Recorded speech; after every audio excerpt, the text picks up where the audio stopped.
बिहार की राजनीति इन दिनों एक नए रंग में दिखाई दे रही है, जहां भोजपुरी सुपरस्टार और अब राजनीति में तेजी से पैर जमाने की कोशिश कर रहे खेसारी लाल यादव का नाम लगातार सुर्खियों में है। हाल ही में उन्होंने उत्तर प्रदेश के मुख्यमंत्री योगी आदित्यनाथ पर निशाना साधते हुए कहा कि जंगल राज की बात करने से पहले योगी जी को बिहार आकर यहाँ के असली हालात देखने चाहिए। खेसारी ने कहा कि बिहार के लोग मेहनती हैं, यहाँ की जनता रोजगार की तलाश में परदेश जाती है और नेताओं को चाहिए कि वह केवल धर्म और मंदिर की राजनीति न करें, बल्कि लोगों को शिक्षा, अस्पताल और रोजगार जैसी बुनियादी सुविधाएं दें। इस बयान के बाद राजनीतिक गलियारों में भूचाल मच गया और भाजपा समर्थकों ने इसे योगी आदित्यनाथ पर व्यक्तिगत हमला बताया। वहीं खेसारी लाल यादव ने एनडीटीवी को दिए एक इंटरव्यू में साफ किया कि उन्होंने योगी जी का अपमान नहीं किया है, बल्कि वह उनके लिए गार्जियन यानी अभिभावक की तरह हैं। उन्होंने कहा कि शब्द कभी-कभी कठोर लग सकते हैं, लेकिन उनकी भावना बुरी नहीं थी। उन्होंने यहाँ तक कहा कि शब्द बुरे हो सकते हैं, लेकिन सीएम योगी मुझसे बड़े हैं, सम्मान देना तो बनता है। उन्होंने इस बात पर भी अफसोस जताया कि सोशल मीडिया पर उनके बयान को तोड़ मरोड़ कर पेश किया गया, जिससे गलतफहमी पैदा हुई। खेसारी लाल यादव ने यह भी कहा कि बिहार के चुनाव करीब हैं और कई लोग उन्हें राजनीतिक रूप से कमजोर करने के लिए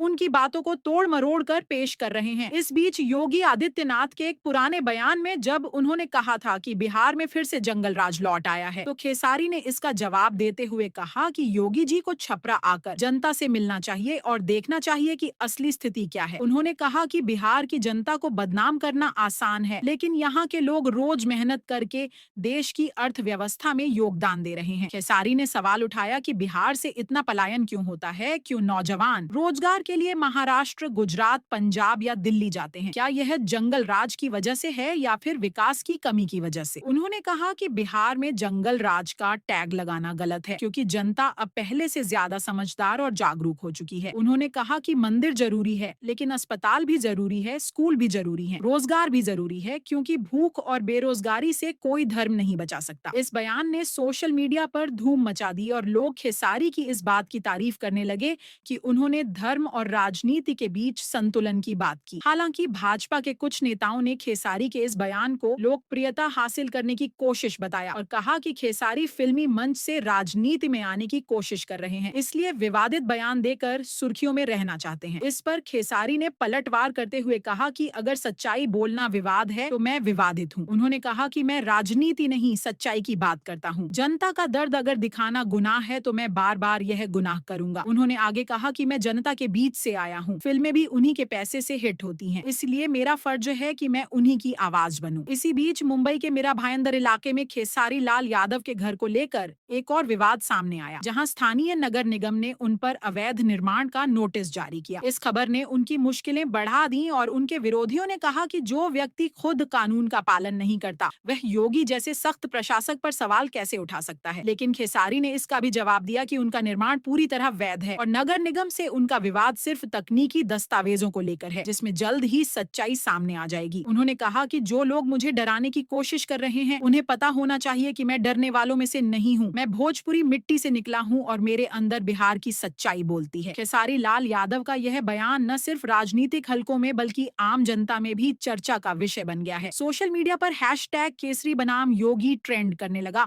और हजारों यूजर्स ने इस पर अपनी राय दी। कुछ लोगों ने कहा कि खेसारी लाल यादव ने आम जनता के मन की बात कही है, जबकि भाजपा समर्थक इसे योगी आदित्यनाथ के खिलाफ अनावश्यक बयानबाजी बता रहे हैं। कई लोगों ने कहा कि खेसारी अब सिर्फ एक कलाकार नहीं बल्कि जनता की आवाज बनते जा रहे हैं और अगर उन्होंने इसी तरह मुद्दों पर बात जारी रखी तो वह आने वाले चुनावों में बड़ा असर डाल सकते हैं। बिहार चुनाव 2025 की तैयारी के बीच यह बयानबाजी एक नए राजनीतिक मोड़ की तरफ इशारा कर रही है। खेसारी लाल यादव जहां जनता के बीच अपने दम पर एक छवि बनाने में जुटे हैं, वहीं भाजपा यह दिखाने में लगी है कि योगी आदित्यनाथ एक सशक्त और निर्णायक नेता हैं जो कानून व्यवस्था के मुद्दे पर समझौता नहीं करते। राजनीतिक विश्लेषकों का मानना है कि खेसारी के बयान से बिहार की राजनीति में तीसरा विकल्प उभरता दिखाई दे रहा है, जहां मनोरंजन जगत से आने वाले कलाकार जनता से सीधा संवाद स्थापित कर रहे हैं। वहीं योगी आदित्यनाथ की लोकप्रियता भी बिहार के युवाओं में मजबूत है, खासकर वे जो उत्तर प्रदेश के विकास मॉडल को सराहते हैं। ऐसे में यह कहना गलत नहीं होगा कि यह टकराव सिर्फ दो व्यक्तियों के बीच नहीं बल्कि दो विचारधाराओं के बीच है। एक तरफ विकास और धर्म की राजनीति का मिश्रण, दूसरी तरफ जनता के मुद्दों और रोजगार की मांग।